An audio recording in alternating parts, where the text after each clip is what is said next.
మొదటి వచనం చదువుకుందాం. నేను నిజమైన ద్రాక్షవల్లిని, నా తండ్రి వ్యవసాయకుడు. నాలో ఫలింపని ప్రతి తీగను ఆయన తీసి పారవేయును. ఫలించు ప్రతి తీగ మరి ఎక్కువగా ఫలింపవలనని దానిలోని పనికిరాని తీగలను తీసివేయును. నేను మీతో చెప్పిన మాటను బట్టి మీరిప్పుడు పవిత్రులై ఉన్నారు. నా యందు నిలిచియుండుడి, మీ యందు నేను నిలిచియుందును. తీగ ద్రాక్షవల్లిలో నిలిచి ఉంటే గాని తనంతట తాను ఎలాగూ ఫలింపదో, అలాగే నా యందు నిలిచి ఉంటే గాని మీరును ఫలింపరు. ద్రాక్షవల్లిని నేను, తీగలు మీరు. ఎవడు నా యందు నిలిచి ఉండునో, నేను ఎవని యందు నిలిచి ఉండునో వాడు బహుగా ఫలించును. నాకు వేరుగా ఉండి మీరేమీ చేయలేరు. అలాగే యోహాను సువార్త 10వ అధ్యాయం 18వ వచనం. ఎవడును నా ప్రాణము తీసుకొనడు, నా అంతట నేనే దానిని పెట్టుచున్నాను. దాన్ని పెట్టుటకు నాకు అధికారం కలదు, దాన్ని తిరిగి తీసుకున్నటకును నాకు అధికారం కలదు. నా తండ్రి వలన ఈ ఆజ్ఞ పొందితినెను. ప్రార్థన చేద్దాం. కృప కలిగిన తండ్రి, దయగల మా ప్రియ పరలోకపు దేవ, ఈ సాయంకాల సమయం మరొకసారి నాయన మేమందరం తలలు వంచుతూ చదవబడిన వాక్య నిమిత్తం ప్రార్థిస్తూ ఉండగా నిశ్చయంగా దీనిలోంచి మాతోనూ నాతోనూ సూటిగా తేటగా స్పష్టంగా మాట్లాడండి. ఈ గడియ మాకు ఏదైతే అవసరం ఉన్నదో దాన్ని మాకు దయచేయండి ప్రభువా. గ్రహించడానికి కావలసిన శక్తిని, బలమును, విన్న వాక్య ప్రకారంగా జీవించడానికి కావలసిన ధైర్యమును నీకు పరిశుద్ధాత్మ ద్వారా మాకు దయచేసి మీరే మహిమయు ఘనతయు ప్రభావం దానివల్ల పొందుకొనమని ప్రభువైన యేసు క్రీస్తుని శ్రేష్టమైన నామంలో ప్రార్థిస్తున్నాం. ఆమేన్. God bless you. అందరం కూర్చున్నాం.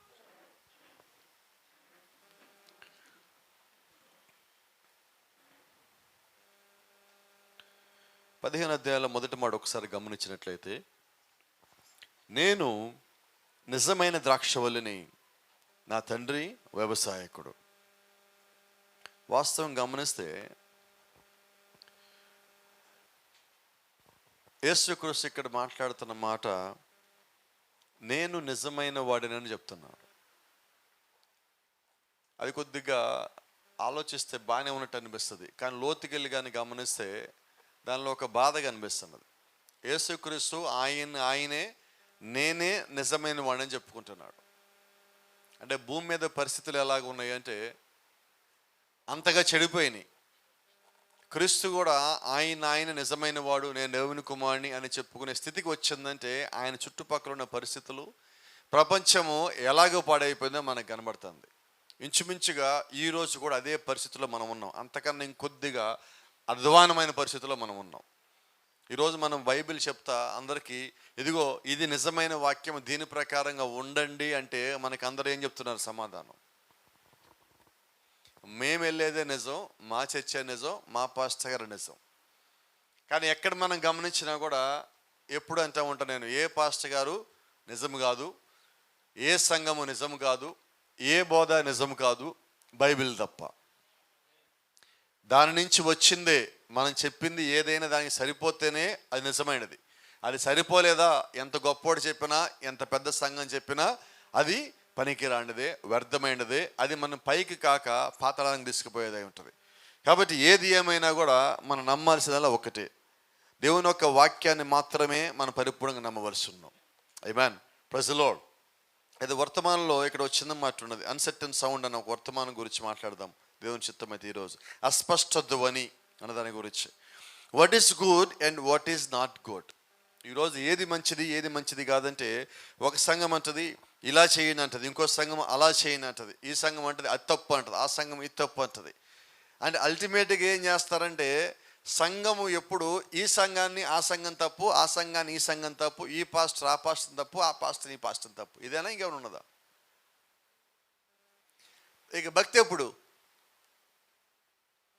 ప్రార్థన ఎక్కడ? విశ్వాసం ఎక్కడ? ఈరోజు ఏ స్థాయికి వెళ్ళిపోయామంటే, కొన్నిసార్లు సేవకులు ప్రసంగాలు చేస్తున్నప్పుడు వేరే చర్చి పాస్టర్ గారుల పేర్లని స్థానిక సంఘంలో చెప్తూ ఉంటారు. నేనంటారు, నువ్వు సంఘానికి ఏం నేర్పిస్తున్నావంట. వేరే చర్చి, ఇక్కడ లేని పాస్టర్ గారిని ఈ చర్చిలో నువ్వు ఇక్కడ తిడతా ఉన్నావు అని నువ్వు సంఘానికి ఏం నేర్పిస్తున్నావు? చిన్న మాట చెప్తా.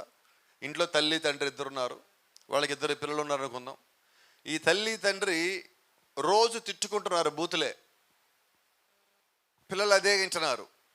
వీళ్ళు బయటికి వెళ్ళి ఏం మాట్లాడతారు? వినబడలేదమ్మా. తల్లిదండ్రులు ఏం మాట్లాడారో అదే. మరి ఈరోజు సంఘాల్లో విశ్వాసాంతర పిల్లలు అయితే, మరి సేవకులు కానీ తండ్రులు అయితే, మరి తండ్రులు మాట్లాడేదే కదా బయటికి వెళ్ళి పిల్లలు మాట్లాడేది. మరి ఇప్పుడు వీళ్ళేం మాట్లాడాలి బయటికి పోయి? ఆ పాస్ట్ అట్టంటే కదా, ఈ పాస్ట్ అట్టంటే కదా, ఆ సంఘం అట్టంటే కదా, ఈ సంఘం ఇట్టంటే కదా, అంతేనా? అయితే మనం ఇక్కడికి వచ్చింది దేనికి? ఇంతకీ నా భక్తి జీవితాన్ని నేను సరి చేసుకోవటానికి, నా విశ్వాసాన్ని నేను పెంపొందించుకోవటానికి, నాలో ఉన్న తప్పులు తీసేసుకోవటానికి. ఈ కాల ప్రవక్త అంటున్నాడు, సంఘం అంటే ఏంటి? సరిదిద్దు స్థలమై ఉన్నది. ఇప్పుడు మనం ఎక్కడికి వచ్చాం? సరిదిద్దు స్థలానికి వచ్చాం. నేను అంటున్నా, సరిదిద్దు స్థలానికి మనమందరం రావటానికన్నా ముందు సేవకుడు సరిచేయబడి ఇక్కడికి రావాలి. నిజమేనా మాట? సేవకుడు దేంతో సరిచేయబడాలా? పరిశుద్ధాత్మతో, వాక్యముతో సరిచేయబడి అక్కడ నిండినప్పుడు, నిలబడినప్పుడు, దేవుని యొక్క ఆత్మతో నింపబడినప్పుడు, అప్పుడు సంఘములో దేవుడి యొక్క ఆత్మ కదలిక ఉంటుంది. అప్పుడు సంఘాన్ని దేవుడు ఒక కుదుపుకు గురి చేస్తాడు. సంఘంలో ఉన్న లోపాలని దేవుడు బయటికి తీసుకుని వస్తాడు. అది సరిచేసి నీవు దేవుడితో సమాధానం పడేటట్టుగా చేసేదే దేవుని యొక్క వాక్యమై ఉన్నది. పరిశుద్ధాత్మ ఎందుకొరకు పంపబడిందంటే నిన్ను దేవుడి సారూప్యతలోకి తిరిగి తీసుకురావటానికి. నువ్వు అంతకుముందు దేవుని యొక్క సారూప్యతలో ఉన్నావు, దాన్ని కోల్పోయి ఉన్నావు. కోల్పోయిన దాన్ని తిరిగి నీకు ఇవ్వటానికి దేవుడు పరిశుద్ధాత్మనిచ్చాడు. ఆ పరిశుద్ధాత్మ ఎందుకు నీకు ఇవ్వబడిందంటే బైబిల్లో దాచిపెట్టబడిన ప్రతి ఒక్క మర్మము నీకు అర్థం కావటం కొరకు దేవుడు పరిశుద్ధాత్మనిచ్చాడు. వాక్యం ఇచ్చాడు, శక్తి ఇచ్చాడు, ప్రభావం ఇచ్చాడు, మర్మాన్ని ఇచ్చాడు, వర్తమానం ఇచ్చాడు, అన్నీ ఇచ్చాడు. అయితే అవి నువ్వు చదవగా నీకు అర్థం కావని సహాయం చేయటానికి దేవుడు పరిశుద్ధాత్మను విడిచిపెట్టి. బైబిల్ చెప్తా ఉంది ఎందుకరకు పరిశుద్ధాత్మ ఇవ్వబడ్డాడు? నీకు యేసుక్రీస్తు ఆజ్ఞాపించిన వాటిని వివరించడానికి పరిశుద్ధాత్ముడు ఇవ్వబడ్డాడు. అందుకని బైబిల్లో పరిశుద్ధాత్ముడికి ఇంకో పేరు ఉన్నది, ఉపదేశకుడు. అంటే వివరించేవాడు. ఆల్రెడీ చెప్పబడిన దాన్ని నీకు మరలా వివరించి ఆ రకంగా నేను నడిపించేవాడు, నీకు తప్పేదో ఒప్పేదో తెలియజేసేవాడు. ఎటువంటి పక్షపాతము లేకుండా నువ్వు అడిగిన ప్రతిదానికి సమాధానం ఇచ్చేవాడు పరిశుద్ధాత్ముడు. Praise the Lord. దేవుని నామానికి మహిమ కలుగును గాక. ప్రభుత్వం ఒక చిన్న ప్రశ్న అడుగుతున్నాడు, how can the Christian know what to do? ఒక నిజమైన క్రైస్తవుడు ఏం చెయ్యాలో ఎలా తెలుసుకోవాలా? ఈరోజు మనకున్న పెద్ద ప్రశ్న ఏంటంటే ఏం చేయాలా? మన ఇంట్లో వాళ్ళు అడిగితే ఇది చేయి దరి చేయమంటారు, పక్కన వాళ్ళు అడిగితే ఇది చేయి దరి చేయమంటారు, సంఘంలో వాళ్ళు అడిగితే ఇదో దరి చేయమంటారు. ఇంతకు నేనేం చేయాలా? ఏం ఫాలో అవ్వాలా? నేను అంటున్నా, కాసేపు మనుషులు చెప్పేదన్నీ పక్కన పెడదాం, ముందేం చేద్దాం? ప్రభువా ఇంతకీ అసలు నువ్వేమనుకుంటున్నావు? నేను ఏం చెయ్యాలని నువ్వు నా గురించి ఆలోచన కలిగి ఉన్నావు ప్రభువా అని మనం దేవుడి దగ్గరికి వెళ్ళి అడిగితే దేవుడు నీకు సమాధానం ఇవ్వడా? నిన్ను ఇక్కడికి పంపించింది ఎవరు?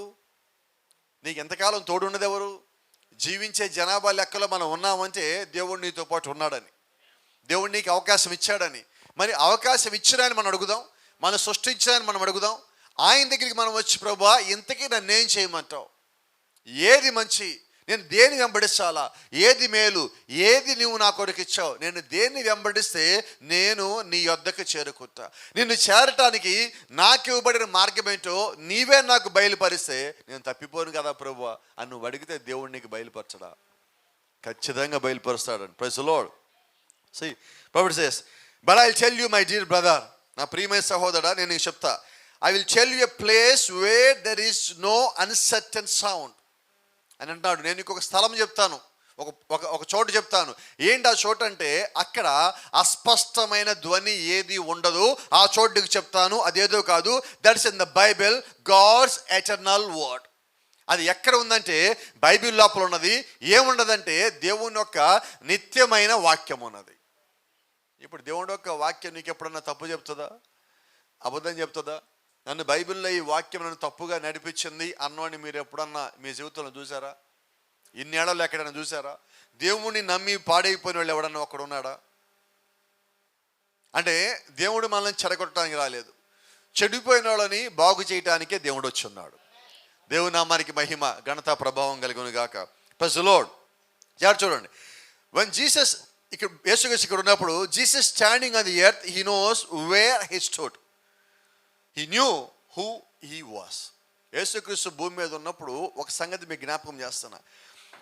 He know where he stood. ఆయన ఎక్కడ ఉన్నాడో ఆయనకి తెలుసు, ఆయన ఎవరో ఆయనకి తెలుసు, రైట్? అందుకని ఆయన ఏమంటున్నాడు, నేను నిజమైన ద్రాక్షవల్లిని. ఎందుకని?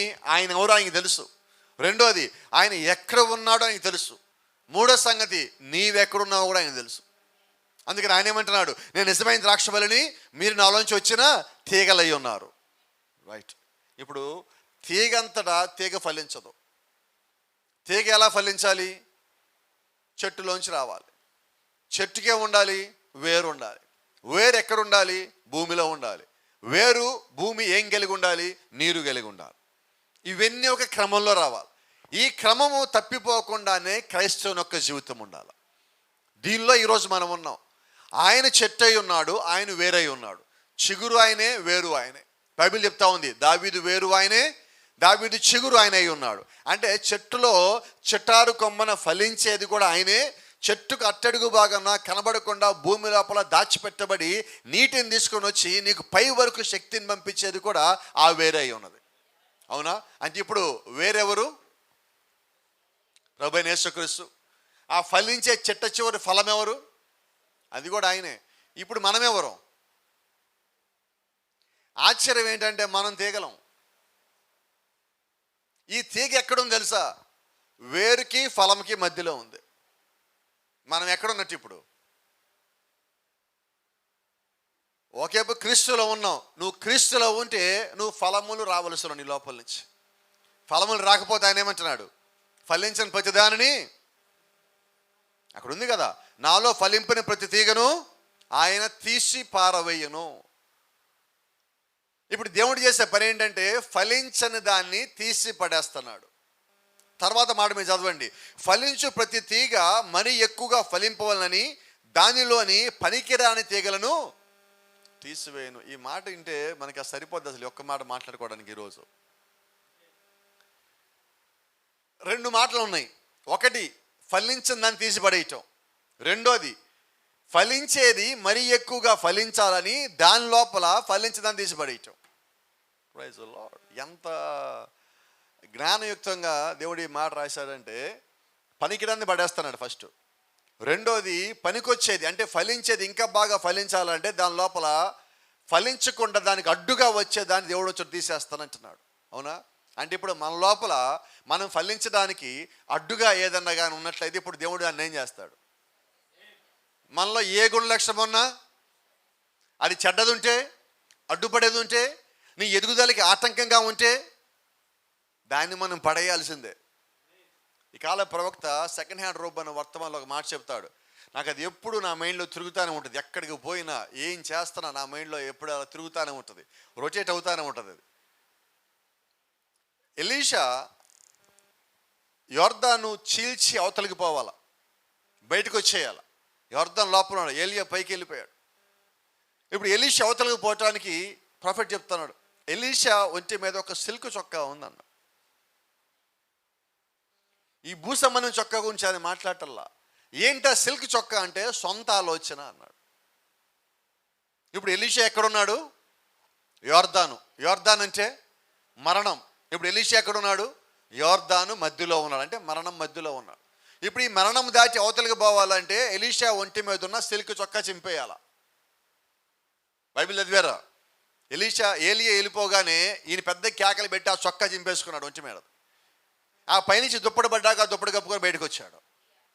ఇప్పుడు ఎలీషా ఏం చేశాడంటే చొక్కా చింపేశాడు. ఇప్పుడు ప్రవక్త దాని గురించి అంటున్నాడు, ఆ చొక్కా ఏదో కాదు, సొంత ఆలోచన. ఇప్పుడు ఎలీషా బయటికి రావాలంటే ఏం చేయాలా? గట్టిగా చొక్కా చింపాలా? ఏం చేయాలి? ఇప్పుడు మనం మరణం దాటాలంటే ఏం చేయాలా? చొక్కాలు చింపేద్దాం. కాదండి, ఏం చేద్దాం? సొంత ఆలోచనని దాన్ని చింపేయలేం, చంపేద్దాం. అది నీ దగ్గర నుంచి ఏదో రకంగా బయటికి పోవాలా. నీ సొంత ఆలోచన ఏదైతే ఉన్నదో దాన్ని ఇసిరేయాల. ప్రవక్త అంటాడు, నీ సొంత ఆలోచన, నీ సొంత ప్రత్యక్షత, వాక్యానికి సరిపోని యొక్క జ్ఞానమును నువ్వు విసిరి పడేసినప్పుడే దేవుడు యొక్క ఆత్మ నీ లోపలికి వచ్చి నేను నడిపించగలుగుతుంది. హల్లెలూయా. అంటే ఈ దినం మనకు కావాల్సింది ఏమున్నదంటే ముందు నన్ను నేను ఖాళీ చేసుకోవాలి. ఆమేన్. జాగ్రత్త మాట గమనిద్దాం. మనంతట మనం ఫలించగలమా? యేసుక్రీస్తు అన్నాడు, మీ అంతట మీరు ఫలించలేరు, నాకు వెలుపటుండి మీరు ఫలించలేరు. మనమంతా మనం ఫలించలేము, ఆయన నుంచి బయటకు వచ్చి ఏమీ చేయలేము. అంటే మనం ఆయనలోనే ఉండాలా, ఫలించాలా. ఇప్పుడు ఆయనలో ఉండాలంటే ఆయనకి మనం లోబడాలా, ఆయనకి మనం కట్టుబడాలా, ఆయన యందు నమ్మకం ఉంచాలా, ఆయన యందు విశ్వాసం ఉంచాలా, ఆయన చెప్పినట్టు చెయ్యాలా. అప్పుడు మాత్రమే నువ్వు ఫలించేవాడిగా ఉంటావు. దేవుని నామానికి మహిమ కలుగును గాక. See, he know where he stood. ఆయన ఎక్కడైతే ఉన్నాడో అది ఆయనకి తెలుసు. ఆయన ఏమై ఉన్నాడో ఆయనకి తెలుసు. Praise the Lord. See, I have power to lay my life down, I have power to take it up again. దేవుడు చెప్తా ఉన్నాడు 10వ అధ్యాయంలో ఉన్న మాట. నాకు ప్రాణం పెట్టుటకు తిరిగి దాన్ని తీసుకున్నటకు అధికారం ఉన్నది. ఇప్పుడు ఆయన లోపల ఏమున్నదో ఆయనకి తెలుసు, ఆయన ఏమై ఉన్నాడో ఆయనకి తెలుసు, ఆయన ఎవరు ఆయనకి తెలుసు, ఆయన ఎక్కడ ఉన్నాడో ఆయనకి తెలుసు. Praise the Lord. ఇప్పుడు మనం మాట్లాడుకుందాం, మనం ఎక్కడ ఉన్నాం, వేర్ వి ఆర్ టుడే. కొద్దిమంది కులం లాగిపోయాం, కొద్దిమంది ఇంటి పేరు లాగిపోయాం, కొద్దిమంది సంఘాలు లాగిపోయాం, కొద్దిమంది ప్రాంతాలు లాగిపోయాం, కొద్దిమంది ఊరు లాగిపోయాం, కొద్దిమంది భాషలు లాగిపోయాం. ఎక్కడో ఒక చోట మనం ఆగిపోయాం. వీటన్నిటిలోంచి నువ్వు బయటకు వస్తేనే నువ్వు క్రైస్తవుడివి. ఒక్క మాట జ్ఞాపకం చేసుకుందాం. క్రైస్తవుడిగా పుట్టిన నీకు బంధకాలు ఉన్నాయా? బంధకాలు ఉంటే నువ్వు క్రైస్తవుడు కానే కావు. నీ బంధకాలు తీసేయబడ్డాయి. ఎవరి ద్వారా? క్రీస్తు ద్వారా. ఆ రక్తము కాచింది ఎందుకు? నీకు హక్కుపత్రం ఇవ్వటానికి. ఏంటి హక్కుపత్రము? అంతకుముందు నీవు నేను అపవాదికి తాకట్టు పెట్టబడ్డాం. ఆ తాకట్టు విడిపించి ఆ హక్కుపత్రం చేతిలో పెట్టాడు. ఆయన అంటున్నాడు, నువ్వు ఇంకెవరికి బానిసవు కావు, నీకు ఏ సంఖ్యలు లేవు, నీకు ఏ బంధకాలు లేవు, నీ బంధకాలు తెంచేసా, నీ సంఖ్యలు ఓడదీసేసా. నువ్వు దాసి కుమారుడు కాదు, నువ్వు స్వతంత్రాలు కుమారుడివి, నువ్వు ఒక దేవుడు కుమారుడివే, కానీ నువ్వు ఎన్నడూ బానిసవి కానే కాదు. హల్లెలూయా. ఇప్పుడు దేవుడు చేసిన పని ఏంటంటే నా స్థానం నాకు తెలియజేశాడు. ఆయన ఏమై ఉన్నాడో ఆయనకి తెలుసు. ఇప్పుడు ఆయన ఏమన్నాడంటే నాతో మాట్లాడతా నా స్థానం నాకు తెలియజేశాడు. Praise the Lord. ఇప్పుడు ఆయన అంటున్నాడు, నేను ద్రాక్షవల్లిని, మీరు నాలోంచి వచ్చిన తీగలు. ఆయన ఏమై ఉన్నాడో తెలియజేస్తా, మనం ఏమై ఉన్నాడో చూపిస్తున్నాడు. ఇప్పుడు ఆయన ద్రాక్షవల్లి అయితే మనం ఆయనలోంచి వచ్చిన తీగలమైతే ఇప్పుడు మనం ఏం కలిగి ఉన్నాం? ఆయన ఏమి కలిగి ఉన్నాడు? అన్నీ కలిగి ఉన్నాం.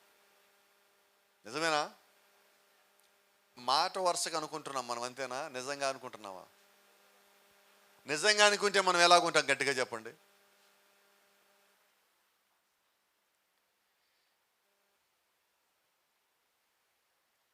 See, if you are in Christ, or in other words, God is in you.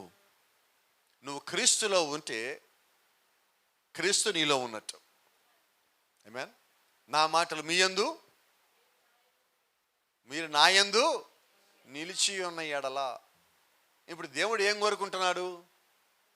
ఆయన మాటలు మనలో ఉండాలా, మనం ఆయనలో ఉండాలా. ఆయన మాటలు, రాయబడిన మాటలు మనలో ఉండాలి. మనం ఆయనలో ఉండటమేంటి?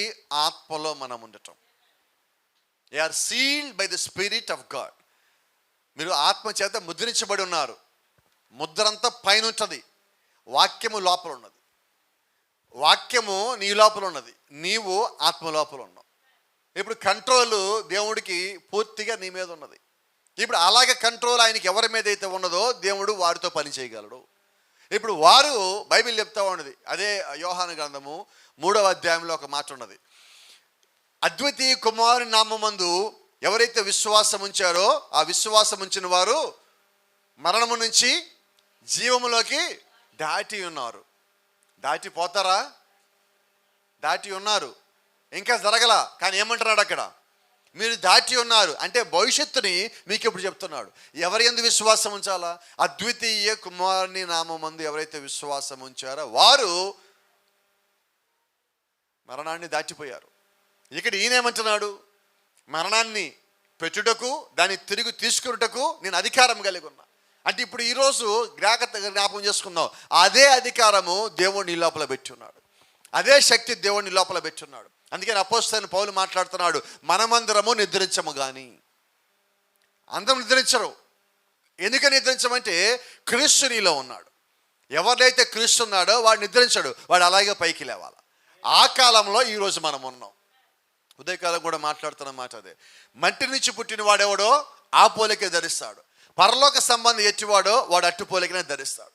ఇప్పుడు మనం మట్టిలోంచి వచ్చాం, అయితే నీలో ఉన్న ఆత్మ మట్టిలోంచి రాలా, అది భూమిలోంచి రాలా, అది వ్యక్తిలోంచి రాలా, దేవుడు యొక్క శక్తిలోంచి వచ్చినది. ఆమేన్. అది ఎక్కడి నుంచి వచ్చింది? పరలోకం నుంచి ప్రయాణం చేసి నీ లోపలికి వచ్చి ఈ క్యారీ బ్యాగ్లో ఆత్మ నివాసం చేస్తున్నాడు. అవునా? ఈ మట్టి శరీరం అంటే ఈ మట్టి క్యారీ బ్యాగ్ మళ్ళీ మట్టిలోకి వెళ్ళిపోతుంది. ఎక్కడి నుంచి వచ్చిందో అక్కడికి వెళ్ళిపోయేవాళ్ళ. ఇప్పుడు ఆత్మ ఎక్కడి నుంచి వచ్చింది? పరలోకం నుంచి. తిరిగి నువ్వు అక్కడికి పోవాలి. అందుకని ఇక్కడ లేఖనం ఏమంటున్నదంటే, నువ్వు అద్భుతి కుమార్ నామందు విశ్వాసం ఉంచావు కాబట్టి నీకు తీర్పు లేదు. ఆమేన్. యేసు క్రీస్తునందు ఉన్న వారికి గట్టిగా చెప్పండి అమ్మ, ఏ శిక్ష విధియు? శిక్షల్లో పెద్ద శిక్ష ఏంటి?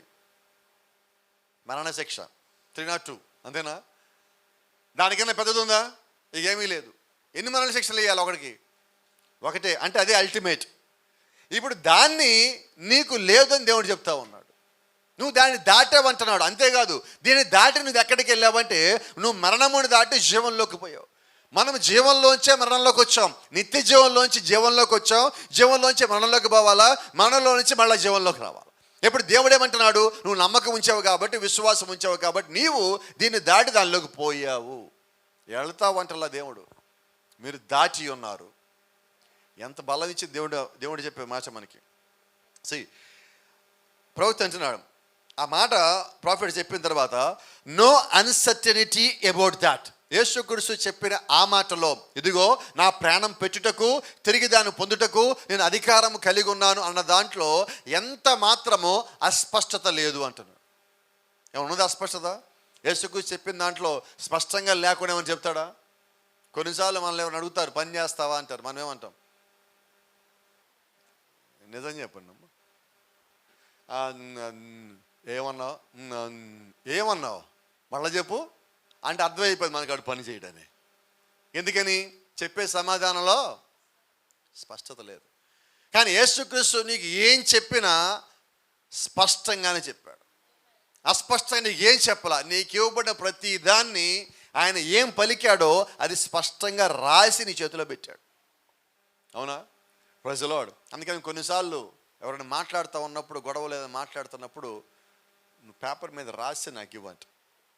కొన్నిసార్లు కొన్ని పనులు చేసేటప్పుడు, అగ్రిమెంట్కి వెళ్ళేటప్పుడు వాళ్ళు ఏం చేస్తారు, పని అప్పగించేటప్పుడు కూడా నువ్వేమేం చేస్తావు ముందు రాసి కింద సంతకం పెట్టి మాకి అంటారు. ఎందుకు నా వాళ్ళ మాట్లాడాల్సి వచ్చిందంటే, మనం చెప్పేది సరిగ్గా లేనప్పుడు, మనం చేసే పనికి చెప్పే మాటకి సంబంధం లేనప్పుడు వాళ్ళు మనల్ని గ్యారంటీలు అడుగుతూ ఉన్నారు.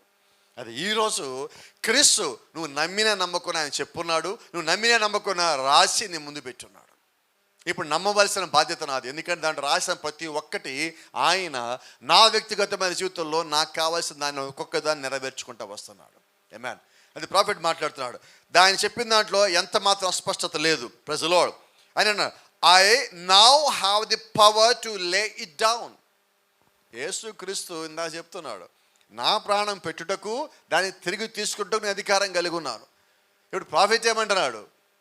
నా ప్రాణం పెట్టుటకు దాన్ని తిరిగి తీసుకుంటకు నేను అధికారం కలిగి ఉన్నా అంటున్నాడు. ఎందుకంటే నేను క్రీస్తులో ఉంటే క్రీస్తు ఏం కలిగి ఉన్నాడో నేను అది కలిగి ఉన్నా. మరి ఇప్పుడు మన సంగతి ఏంటి? ఖచ్చితంగా ఉన్నట్టునా? I have the power to take it up, no one holdeth me. నన్ను ఎవడు పట్టి బంధించలేడు, నేను కూడా తిరిగి పైకి లేచి అధికారం కలిగి ఉన్నా. ఎలాగంటే నా శక్తిని బట్టి కాదు, నా సామర్థ్యం బట్టి కాదు, ప్రభు అయిన యేసుక్రీస్తు ఇచ్చిన మహాకృపను బట్టి, ఆయన కాచే రక్తం బట్టి, ఆయన నాకు ఇచ్చిన శక్తిని బట్టి, సమస్తము ఆయనను బట్టి ఈరోజు నేను కలిగి ఉన్నా అని అంటున్నాడు. నా ఒక్కడికే కాదు, any man or woman that's born of the spirit of God knows where they stand tonight. ఈ రాత్రి తిరిగి జన్మించిన ప్రతి ఒక్క స్త్రీ కానీ పురుషుడు కానీ వారు ఎక్కడ ఉన్నారో వారు ఎరిగి ఉన్నారు. నువ్వు వాక్యంలో ఉన్నావో లేదో ఈరోజు నీకు వేరే వాడు ఎవడో వచ్చి చెప్పాల్సిన పని లేదు. నాకు తెలీదా? నేను ఎప్పుడు చెప్తా ఉంటా, సంఘంలో తరచుగా చెప్పే మాట మళ్ళీ జ్ఞాపకం చేస్తున్నా. మనం ఏదైనా తప్పు చేస్తే, ఒక తప్పో ఒక పాపమో, చేయకూడని పనో, అనకూడని మాటో, చూడకూడదో ఏదన్నా చేస్తే ఎమ్మటే మనకి రిజల్ట్ వచ్చేస్తుంది. నిజమేనా? టైం ఎక్కువ తీసుకుంటుందా? ఇంతకుముందు ఒక సామెత ఉండేది, నువ్వు ఇక్కడన్నీ చేశాక చచ్చాక నరకంలో అనుభవిస్తావని. ఇప్పుడు అంత టైం ఉన్నట్లా, నువ్వు ఎక్కడ అనుభవిస్తున్నావు.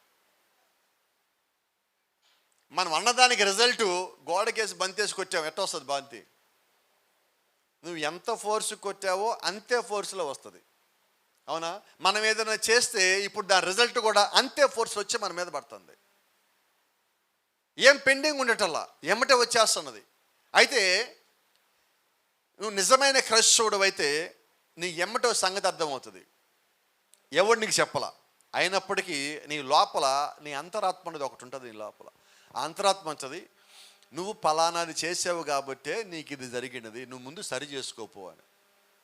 ఎవరు చెప్పలా నీకు? ఏ వ్యక్తి చెప్పలా, ఏ పాస్టర్ చెప్పలా, ఇంట్లో వాళ్ళు చెప్పలా.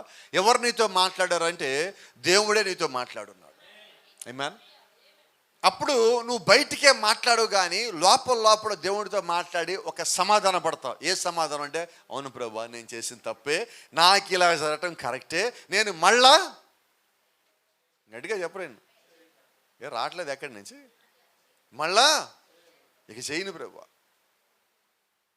మీ లోపల మీరు ఏం చేశారో మీ లోపలే ఉన్నది, ఏం ఫలితం వచ్చిందో మీ లోపలే ఉన్నది, ఏ నిర్ణయం తీసుకున్నారో అది మీ లోపలే ఉన్నది, రిజల్ట్ కూడా మీ లోపలే ఉన్నది. ఇంకోటి చెప్పనా, మార్పు కూడా మీ లోపలే ఉన్నది.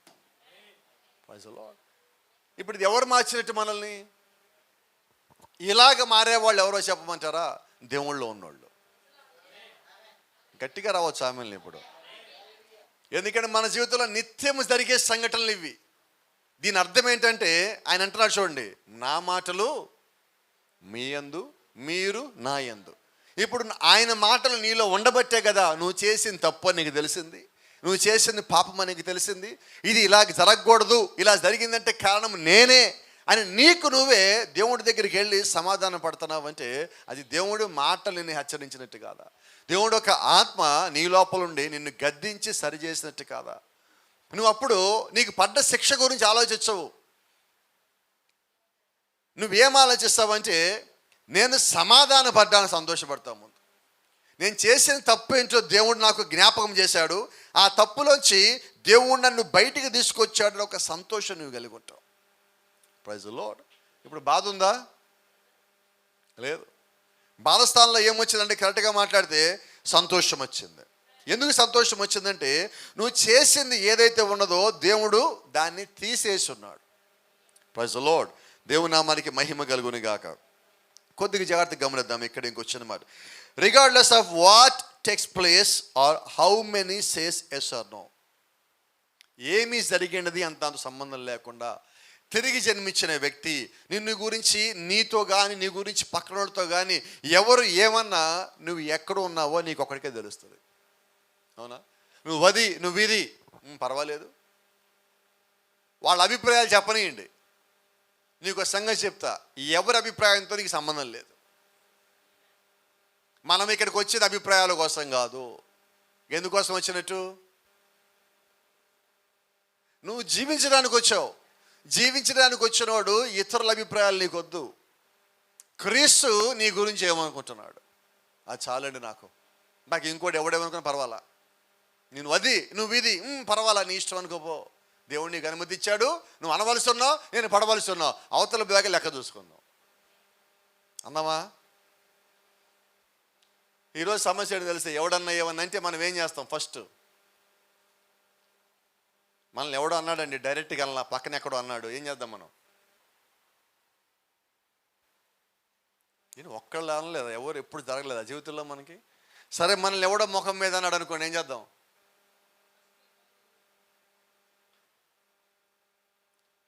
వాడి చరిత్ర,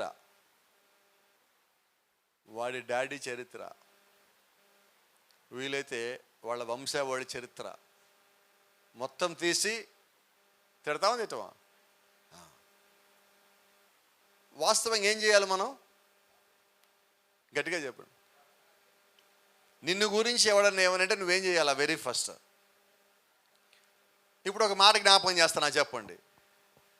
నీ మాటలు నా యందు, నేను నీ యందు నిలిచినడలా. ఇప్పుడు చెప్పండి, ఏం చేద్దాం?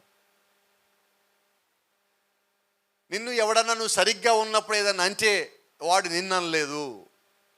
నువ్వు ఎక్కడ ఉన్నావో నువ్వు వెలుగుంటే వాడు నిన్ననలేదు, వాడు క్రీస్తుని అన్నట్టు.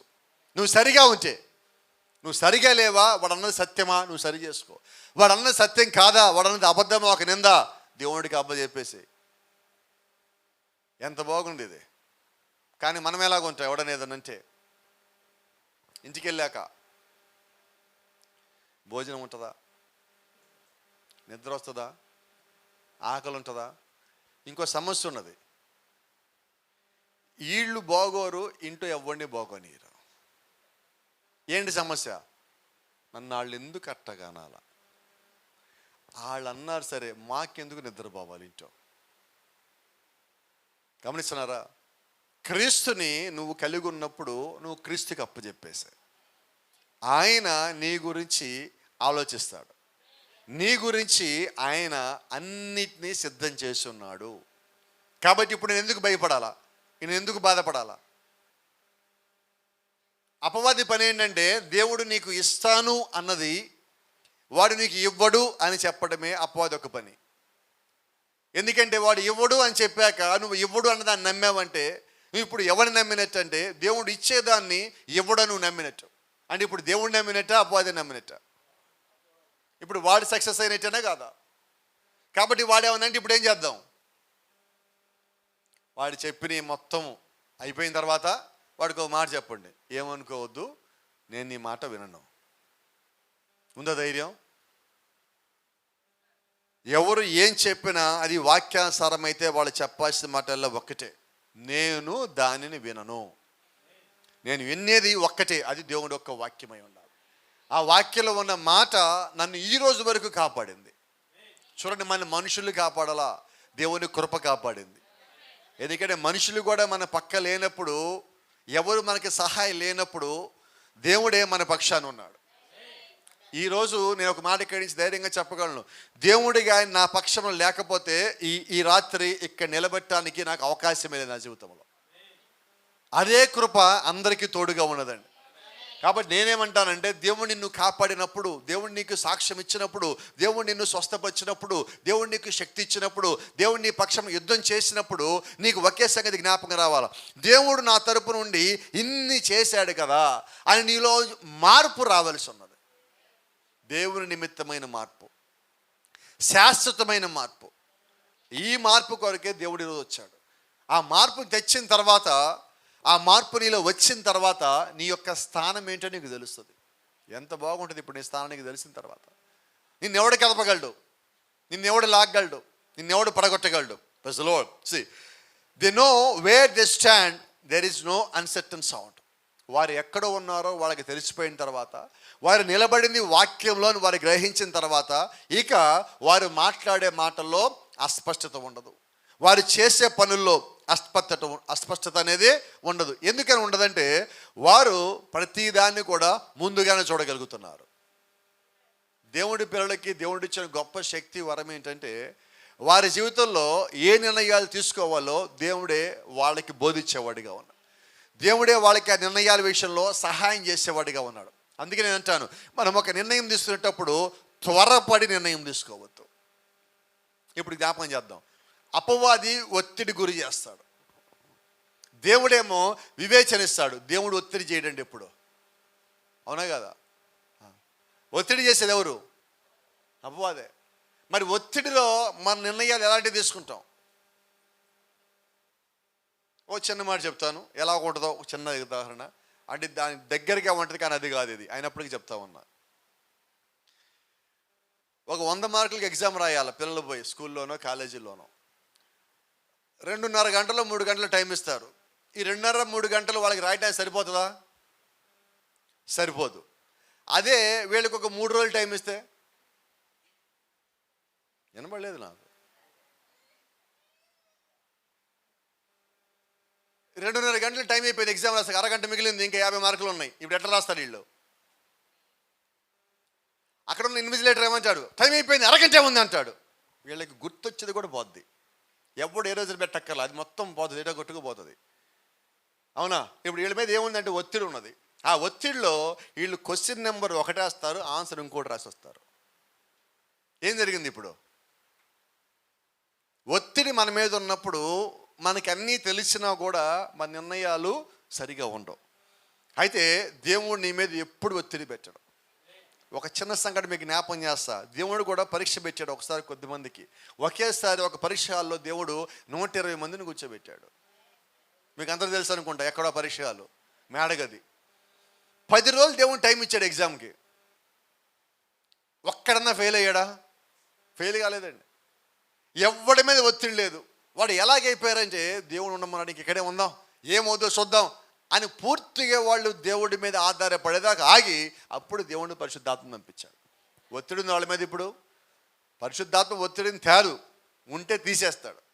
లోకము, అపవాది, కొద్దిమంది మనుషులు మన మీద ఒత్తిడిని తీసుకొని వస్తారు. అయితే నేను అంటున్నా, ఆ ఒత్తిడి వచ్చినప్పుడు నీవెవరో నీకు తెలియాలి, నీ స్థానం ఏంటో నీకు తెలియాలి. నువ్వు అటు ఇటు కదిలించబడే స్థితిలో లేవు. ఎవడు ఏం చేసినా కదలని ఒక స్థితిలో నువ్వు నాటబడి ఉన్నావు. క్రీస్తులో నువ్వు నాటబడి ఉన్నావు. నేను ఎవడు కదపలేడు, నెట్టేయలేడు, తోసేలేడు. రెండోది ప్రాముఖ్యమైన సంగతి జ్ఞాపకం చేస్తున్నా మీకు, మీ స్థానాన్ని ఇంకొకటి తీసుకోలేడు. Praise the lord. కొంచెం పొలాల గురించి అవగాహన ఉన్నవాళ్ళు మీ అందరికీ ఒక మాట చెప్తా. ఒకసారి పొలం ఇలా నాటబడిన తర్వాత, ఆ మొక్కలు కొంచెం పైకి ఎదిగిన తర్వాత, ఏదో ఒకటి సరిగా లేదని దాన్ని పీకేసి దాని స్థానంలో ఇంకో మొక్క నాటుతాడు ఎవడన్నా? అవ్వదు. ఒక తాడి చెట్టు, ఒక కొబ్బరి చెట్టు, ఒక ఈత చెట్టు, ఒక మర్రి చెట్టు, దాని స్థలంలో ఇంకోటి రాదు, ఇంకోటి బెటరు. ఎందుకంటే దాని స్థలము దానిదే. అలాగే ఈరోజు క్రీస్తులో నీ స్థానం నీదే. నీ స్థానంలోకి ఇంకోటి ఎవడు రాడు. నీకు ధైర్యం కలిగించే వాళ్ళు ఇంకో మాట చెప్తాను, దేవుడి ద్వారా నీకు ఇవ్వబడిన ఆశీర్వాదం ఏదైతే ఉన్నదో దాన్ని ఎవడు దొంగతనం చేయలేడు. అది ఆయన నుంచి నేరుగా నీకు అందేది. నీ ఇంట్లో అన్నీ దొంగతనం చేయగలడు. నువ్వు చేసుకునే మొత్తము, నువ్వు సంపాదించుకుని అన్నీ దొంగతనం వాడు చేయగలడు. కానీ వాడు దొంగతనం చేయలేనిది దేవుడి నుంచి నీకు వచ్చే ఆశీర్వాదమే. కాబట్టి దేవుడు నీకు ఇచ్చిన వాగ్దానము, దేవుడి నుంచి నీకు వచ్చిన ఆశీర్వాదాన్ని వాడు దొంగతనం చేయలేడు. ఎందుకంటే అవి దేవుడు నీ లోపల పెట్టున్నాడు. Praise the Lord. See, the man who possess it, the woman who possess it, దేవుడు ఇచ్చింది తీసుకొని దాన్ని స్వాధీనపరుచుకునేవాడు ఎవడైతే ఉన్నాడో వాడికన్నా ఆస్వాదించబడేవాడు ఎవడున్నాడు భూమి మీద? దేవుడు నీకు ఒక వాగ్దానం ఇచ్చాడు, నువ్వు వాగ్దానం కొరకు కనిపెట్టున్నావు, ఎదురు చూస్తున్నావు, అది నీ వద్దకు వచ్చింది. ఇది దేవుడు ఇచ్చిన వాగ్దానం ఎరిగి నువ్వు దాన్ని పట్టుకున్నప్పుడు, దాన్ని స్వతంత్రించుకున్నప్పుడు నీకన్నా ఆశీర్వదించబడినవాడు ఎవడు?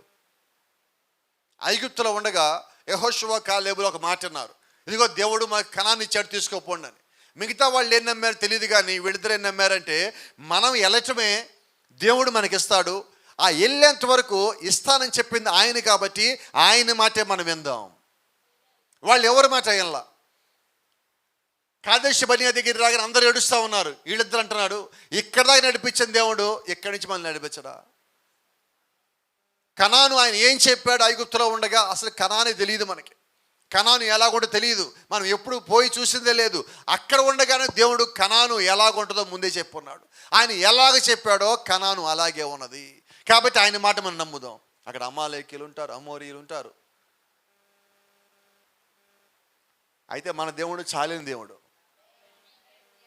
ఎంతసేపు యెహోషువ కాలేబులు ఏం మాట్లాడతారంటే దేవుడు చేయగలడు, మన పక్షం ఆయన ఉన్నాడు అని వీళ్ళు చెప్తా ఉన్నప్పుడు మిగతా వాళ్ళందరూ ఏడుస్తున్నారు అక్కడ. అంటే వారికి ఇచ్చిన వాగ్దానాన్ని స్వతంత్రించుకోవటానికి వాళ్ళు బాధపడుతున్నారు. అంతేనా? ఈరోజు కూడా మనకి దేవుడు చాలా వాగ్దానాలు ఇచ్చున్నాడు. ఇచ్చాడా లేదా? అయితే కొన్ని మనకి ప్రార్థన చేస్తే వస్తాయి, కొన్ని ఏమో లోబడితే వస్తాయి, కొన్ని వాక్యానుసారంగా ఉంటే వస్తాయి. అయితే మనం ఏం చేస్తాం? ఎందుకు రాటల్లా? లోబడటల్లా, ప్రార్థించటల్లా, మన జీవితం సరిగ్గా పరిపూర్ణంగా ఉండటల్లా. అవన్నీ ఉన్న రోజు నీది నీకు ఇవ్వబడింది ఇంకొకటికి పోదు. It's a blessing. అది ఆశీర్వాదము, నీ ఆశీర్వాదం నీదే. ఏ అపవాది నీకు ఆలస్యం చేస్తాడేమో కానీ నీ నుంచి ఎవడో దొంగతనం చేయలేడు. అట్లాంటి కృపను ఈరోజు దేవుడు మనకిచ్చాడు. చూడండి, కాబట్టి అన్నాడు, what a blessed person they are. దాన్ని స్వతంత్రించుకున్న వాడి గురించి అన్నవాడు ఎంత గొప్ప ఆశీర్వాదం కలిగిన వ్యక్తి అంటున్నాడు. యెహోషువ దాన్ని నమ్మాడు, వాగ్దానం చేసి అడుగు పెట్టాడు. దేవుడు చెప్పాడు, నువ్వు అడుగు పెట్టిన ప్రతి చోటు నేను నీకు ఇచ్చేదను పో. యెహోషువ అడుగు పెట్టిన ప్రతి చోటు వాగ్దానం ఇచ్చాడు. ఇప్పుడు యెహోషువ అడుగు పెట్టకుండా ఇంట్లోనే ఉంటే ఏం చేసినట్టు? ఇప్పుడు ఈరోజు మనం కూడా అదే చేస్తున్నాం. దేవుడు నీకు ప్రార్థన అన్నిటికన్నా శక్తివంతమైన ఆయుధమని నీకు ఇచ్చాడు. వాడతాం. ఎప్పుడు మనం తట్టుకోలేనంత సమస్య వచ్చినప్పుడు అప్పుడు ఆ కత్తి తీసి దానికి ఉన్న తుప్పు మొత్తం నిమ్మకాయ బెడ్డి తుడిచి దాన్ని మంచినీళ్ళతో కడిగి అప్పుడు దాన్ని వాడతాం. ఎప్పటి వరకు? అది వెళ్ళిపోగానే ఇంక నీ పని అయిపోయింది అని మళ్ళీ అటకపోయింది దాన్ని పెట్టి దాని స్థానంలో పెట్టేసాను, దాన్ని అయిపోయా. అంటే ఇప్పుడు వాగ్దానాలన్నీ ఏమైనాయి? అటక మీద ఉన్నాయి. ఓ సంగతి మీకు జ్ఞాపకం చేస్తా, గతంలో చెప్పిందని సందర్భం వచ్చింది కాబట్టి. ఒక యవ్వనస్తుడికి తల్లిదండ్రులు చనిపోయారు, బాగా ఆస్తి ఉన్నది. వాళ్ళ బాబాయ్ పెంచాడు. పెంచి పెరిగిన తర్వాత పిల్లోడు ఎప్పుడు, బాబాయ్ నాకు ఎప్పుడు డబ్బు ఇస్తావు, నా ఆస్తి నాకు ఎప్పుడు ఇస్తావు అంటే ఇస్తాలేరా అంటా ఉన్నావు. సరే ఒకరోజు గట్టిగా అడిగితే నువ్వు పెళ్లి చేసుకొస్తా అన్నాడు. పెళ్లి చేసుకున్నాడు. పెళ్ళికి వచ్చాడు. ఏమిస్తాడని కుదొస్తున్నాడు. ఒక బైబిల్ చేతిలో పెట్టాడు. పెట్టి ఇదిగో నేను నీకు ఇస్తాను, ఇదే, ఇక ఇంతకు మించి నా దగ్గర ఏమీ లేదన్నాడు. ఎట్లుంటుంది వీళ్ళిద్దరికి? ఇంటికి పోయి బైబిల్ అటక మీద విసిరేశాడు. ఒక సంవత్సరం అయింది. ఆ బాబాయ్ వచ్చాడు, ఎలా ఉన్నాడో చూద్దామని. ఇల్లంతా మాసిపోయి దుమ్ము సరిగ్గా ఎట్లా అంటే అట్లా శుభ్రం లేక వీళ్ళు మనుషులు అంటే అలాగ ఉన్నారు. ఈయన వచ్చాడు, ఏంటిది ఎలాగున్నారు, ఇంత పేదరికలో ఉన్నారేంటి అన్నాడు. వీళ్ళకి ఎలాగుంటుంది? మా ఆస్తి మొత్తం కాజేసి మా ఆస్తి మొత్తం చేసి చేతిలో బైబిల్ పెట్టిపోయి ఇప్పుడేమో పేదరికం ఎగతాళి చేయడానికి వచ్చాడా? ఆయన ఒక మాట వచ్చి డౌట్ వచ్చింది, మీరు ప్రార్థనకి వెళ్తున్నారు అన్నాడు. అవును, డైలీకి వెళ్తున్నాం అన్నారు. ఏ చర్చికి పోతారు? ఇదిగో ఫలానా చర్చికి పోతారు. సరే ఆయన అన్నాడు, ఒకసారి నేను బైబిల్ ఇచ్చా కదా, బైబిల్ తెచ్చి నా ముందు ఒక వాక్యం చదవరాని సంతోషపడి వెళ్తాను అన్నాడు. ఇంటికి వెళ్తే ఎదిగారు, ఎక్కడుంది బైబిల్, ఎక్కడ, నువ్వే ఆలోచన చేశావు, నీకే కోపం వచ్చింది, అట్లా ఇట్లా మొత్తానికి ఒక సంగతి గుర్తొస్తే అట్టక మీద ఉంది బైబిల్. ఆ బైబిల్ తీసుకొచ్చారు. సరే మోకాళ్ళు వేయన్నాను, ఇద్దరు మోకాళ్ళు వేశారు. బైబిల్ తెరవమన్నాడు. బైబిల్ తెరవగానే లోపల నుంచి $1,00,000 చెక్కు కింద పడింది. $1,00,000 చెక్కు. $1,00,000 అంటే ఎంత? $1 అంటే 82 రూపాయలు. $1,000 అంటే 82,000 రూపాయలు. ఎన్ని డాలర్లు ఇప్పుడు? ఎంత? అంత పెట్టుకున్న వాళ్ళు ఎలాగున్నారు? పేదరికంలో ఉన్నారు. కారణం ఏంటి? వినపడలేదు నాకు. నేనంటున్నా, $1,00,000 చెక్ ఒకటే కాదండి, ప్రతిదీ నీకు డాలర్ల కన్నా ఎక్కువైన చెక్కే దేవుడు లోపల పెట్టాడు. నువ్వు దాన్ని నమ్మినప్పుడు, నువ్వు ప్రార్థించినప్పుడు అవి నీ కొరకు వెతుక్కుంటూ వస్తాయి. కాబట్టి నువ్వు ప్రార్థన మానద్దు, ప్రార్థన విడిచిపెట్టద్దు, దేవుని విడిచిపెట్టద్దు. అవి అసాధ్యంగా ఉంటాయి, అయినా అవి నీవే. దేవుడు నీ పేరు రాసిపెట్టాడు అంతే. మీరు గమనించండి, ఒక చిన్న మాట చెప్తాను. ఐగుప్తులో నుంచి వీళ్ళు బయటకు వచ్చినప్పుడు దేవుడు యెహోషువతో, మోషే ఉన్నప్పుడు మోషేతో ఒక మాట చెప్పాడు. నువ్వు అవతలకు పోయిన తర్వాత, కనానికి పోయిన తర్వాత, ఇదిగో ఇక్కడ కాలేబు ఉన్నాడు, ఈ కాలేబుకి ఏమి ఇవ్వాలా? ఒక పెద్ద కొండ ఇవ్వాలా, గుర్తుపెట్టుకో అన్నాడు. ఆ పక్కన యెహోషువ కూడా ఉన్నాడు. వీళ్ళు కనాల్లోకి అడుగుపెట్టిన తర్వాత మోషే లేడు, యెహోషువ వచ్చాడు. యెహోషువతో కాలేబు ఏమంటున్నాడు? దేవుడు మోషేకి చెప్పాడు కదా, నాకు కొండ ఇవ్వమని చెప్పి, ఆ కొండ నాకు ఇచ్చే యెహోషువ అంటున్నాడు. నువ్వు ఇంకా అక్కడికి పోలా. ఆడికి వెళ్ళటానికైనా ముందుగా నీ పేరు మీద ఒక కొండ దేవుడు పెట్టున్నాడు, అది నీకు ఇవ్వటానికైనా ఏర్పాట్లు చేస్తున్నాడు. ఇప్పుడు నువ్వేం చేయాలంటే నువ్వు అక్కడికి పోవాలి. ఇలా వాగ్దానం స్వతంత్రించుకోవడానికి ఎంతకాలం పట్టింది? 40 ఏళ్ళు. ఈ 40 ఏళ్ళు వీళ్ళు చుట్టుపక్కల మొత్తం చచ్చిపోయారు. అంటే వీళ్ళ తరములో వాళ్ళందరూ, అయినా వీళ్ళు నిలబడ్డారు. మరి ఈరోజు మన సంగతి ఏంటి? నీకు ఇచ్చిన వాగ్దానం నిలిచే ఉన్నది. నువ్వు క్రీస్తులో ఉంటే, క్రీస్తు నీలో ఉంటే నీ వాగ్దానం నీ కొరకే నిలబడి ఉన్నది. ఆ వాగ్దానం నీ కొరకు ఎదురు చూస్తా ఉన్నది, నీవు దాని కొరకు కాదు. ఆ వాగ్దానమే నీ కొరకు ఎదురు చూస్తావు. ఇక్కడ చిన్న సంగతి మీకు జ్ఞాపకం చేయ, ఈరోజు రాత్రి కూడా నీ థియోఫనీ నీ కొరకు ఎదురు చూస్తూ ఉండదు. నీ ఎత్తబాటు నీ కొరకు ఎదురు చూస్తూ ఉంది. నీవు వాటి కొరకు కాదు, ఎందుకంటే నీకన్నా ముందుది. ప్రవక్త అంటున్నాడు, నీకన్నా ముందుగా నీ యొక్క థియోఫనీ సృష్టించబడింది. నా థియోఫనీ నాకన్నా ముందు సృష్టించబడితే ఇప్పుడు ఎవరు ఎదురు చూడాలా? థియోఫనీ ఎదురు చూస్తున్నది. అంటే నా కొరకు ఎదురు చూసేవాళ్ళు ఒకళ్ళు ఉన్నారు. చాలామంది అంటారు నాకు ఎవరు లేరండి, నేను ఒక్కడే. ఎవరు చెప్పారు? నీ థియోఫనీ ఉంది. ఒక్కడన్న సమస్య లేనే లేదు. నువ్వు క్రీస్తులో ఉన్నావు. ఈ రాత్రి జ్ఞాపకం పెట్టుకోవస్తుంది, నీ కొరకు అన్ని ఎదురు చూసే విధంగా దేవుడు సృష్టించాడు. ఆదాము 6వ రోజు వచ్చేసరికి భూమి మీద అన్ని ఎదురు చూస్తున్నారు, ఆదాము ఎప్పుడు వస్తాడా అని. సూర్యుడు చంద్రుడు సహా మొత్తం ఎదురు చూడాలా. ఆదాము వచ్చాక అన్నీ పని చేయాలా. అప్పుడు ఈరోజు నువ్వు పరలోకం వెళ్ళిన తర్వాత అక్కడ చాలా పనులు పెండింగ్ ఉన్నాయి, అవన్నీ స్టార్ట్ అవ్వాలి. కాబట్టి నీ కొరకు అవన్నీ ఎదురు చూస్తున్నాయి. పరిశుద్ధులు ఎదురు చూస్తున్నారు, 6 సంఘాల ప్రజలు ఎదురు చూస్తున్నారు. సమస్తము పరలోకంలో దేవుని యొక్క దూతల్లో కూడా నువ్వు ఎప్పుడు పరలోకం అడుగు పెడతావో ఎదురు చూస్తున్నావు. అయితే మనం ఎలాగొన్నాం? గందరగోళంగా, అస్పష్టంగా, గజిబిజిగా, హడావిడిగా, ఏం చేస్తున్నామో తెలియక, ఎటు పోతున్నామో తెలియక, ఒకసారి ఇదని ఒకసారి అని మన మైండ్ని మనమే కన్ఫ్యూజ్ చేసుకుంటూ ఉంటున్నాం. నేను అంటున్నా, క్రీస్తు నీలో ఉంటే నీ లోపల ఒత్తిడి ఉండదు. క్రీస్తు నీ లోపల ఉంటే నీ టెన్షన్ ఉండదు, గాబరా ఉండదు, గందరగోళం ఉండదు, కలత ఉండదు, సమాధానం లేకపోవటం అనేది లేదు. అన్నీ నెమ్మదిగా ఉంటాయి. ఎందుకంటే అవన్నీ ఇచ్చేవాడు దేవుడు. చూడండి, పేతురుతో ఆయన ఒకసారి మాట్లాడుతూ అంటాడు, అన్నిటిని విడిచిపెట్టి నేను వెంబడచ్చు. దాంట్లో ప్రవక్త అన్నాడు, ఒత్తిడిని కూడా విడిచిపెట్టి నేను వెంబడచ్చు. నువ్వు ఒత్తిడి కలిగి క్రీస్తుని వెంబడించలేవు.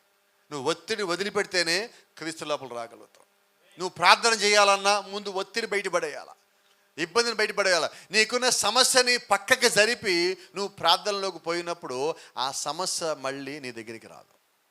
అయితే మనం ఏం చేస్తామంటే ఆ సమస్యని భుజం మీద వేసుకొని, అది ఉన్న సైజు కన్నా దాని సైజు పెద్దదిగా ఊహించుకొని, అప్పుడు ప్రార్థన చేసినప్పుడు నీ ప్రార్థనలో సమస్య తప్ప ప్రార్థన కనబట్టల్లా, సమస్య తప్ప విశ్వాసం కనబట్టల్లా. ప్రభా నాకు ఈ సమస్య ఉంది, ప్రభా నాకు ఈ సమస్య ఉంది, ప్రభా నువ్వు ఏదో ఒకటి చేయబా, నువ్వు రా ప్రభా. నువ్వు దేవుడిని నమ్మింది ఎక్కడ? నీ సమస్య చెప్తున్నావు. కొన్నిసార్లు సిస్టర్స్ వస్తారు ప్రార్థన చేయమని. ఒక ఊరు ఉంది, అక్కడ ఒక ఊరు, పేరు చెప్పట్లేదు. ప్రార్థన చేయండి పాస్టర్ గారు అంటారు. జనాలకు ఏమడుగుతాం? ప్రార్థన చేయండి పాస్టర్ గారు అంటే. సమస్య ఏమిటి చెప్పమ్మా అంటాం. వాళ్ళు అంటారు, ప్రాణం బాగలేదు పాస్టర్ గారు, ప్రార్థన చేయండి అంటారు. ఏం బాగలేదు? ఇప్పుడు జ్వరం వచ్చింది, నాకు జ్వరం వచ్చింది పాస్టర్ గారు, బాగలేదంటే ఏం చేయాలి? ప్రార్థన జ్వరం పోవాలని ప్రార్థన చేయాలి. తలనొప్పి వచ్చింది పాస్టర్ గారు అన్నాడు, ఏమని ప్రార్థన చేయాలా? ఇప్పుడు ప్రాణం బాగలేదు పాస్టర్ గారు అన్నాడు, ఏం ప్రార్థన చేయాలా? నాకు తెలియక అడుగుతున్నానండి, చెప్పండి, ఏం ప్రార్థన చేయాలి ఇప్పుడు?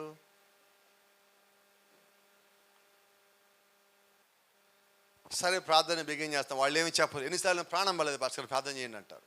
సరే ప్రాణం పోవాలని చేయలేం కదా. ప్రభా ప్రాణానికి అడ్డం వచ్చిందో తీసే ప్రభా అని ప్రార్థన చేయాలి, అంతకుమించి ఏం చేయలేం కదా. సరే ప్రార్థన చేస్తుంటాం. ప్రార్థన చేసేటప్పుడు వాళ్ళు వింటారా అంటే మనం చెప్పేది ఏమి వినరు. మనం విడి చేస్తే వాళ్ళు ఎదురు ప్రార్థన చేస్తుంటారు మళ్ళీ మనకి. మీకు సంగతి జ్ఞాపకం చేస్తాను. ప్రవక్త ఒకసారి ప్రసంగం చేస్తా, దేవుడు ఒక ఆత్మ ఆయన మీద ఉన్నప్పుడు ప్రసంగం అయిపోయాక ప్రార్థన అవస్థలో స్టార్ట్ చేయబోయే ముందు బలిపీఠం నుంచి ఒక సహోదరుని చూపించి, ఇదిగో సహోదరి దేవుడు నీలో ఉన్నదాన్ని స్వస్థపరిచాడు అని చెప్పి ఇక్కడి నుంచి నేను చెప్తా ఉంటే ఆమె వినకుండా ఆమె వేరే కేకలు పెడుతుంది అక్కడి నుంచి. ఈమె రెండోసారి చెప్పాడు, మూడోసారి చెప్పాడు, లాస్ట్కి ఏమన్నాడు తెలుసా? నీ జబ్బుతో నువ్వు వెళ్ళిపో అన్నాడు. అంటే కొన్నిసార్లు మనం ఏం చేస్తున్నాం? ఇప్పుడు ఇంటల్లా దేవుడు చెప్పేది. ఈ స్వభావం ఉన్నది లేదా మనకి? ఉందండి. ఎక్కడి నుంచి వచ్చింది తెలుసా? బైబిల్లో ఒక మరి ఉన్నది. ఈ మరి యేసుక్రీస్తు సమాధిలోంచి లేచి బయటకు వచ్చిన తర్వాత బయట కూర్చొని ఉన్నది. పాపం నిజంగా మంచి భక్తురాలు, క్రీస్తు కొరకే అక్కడ ఉన్నది.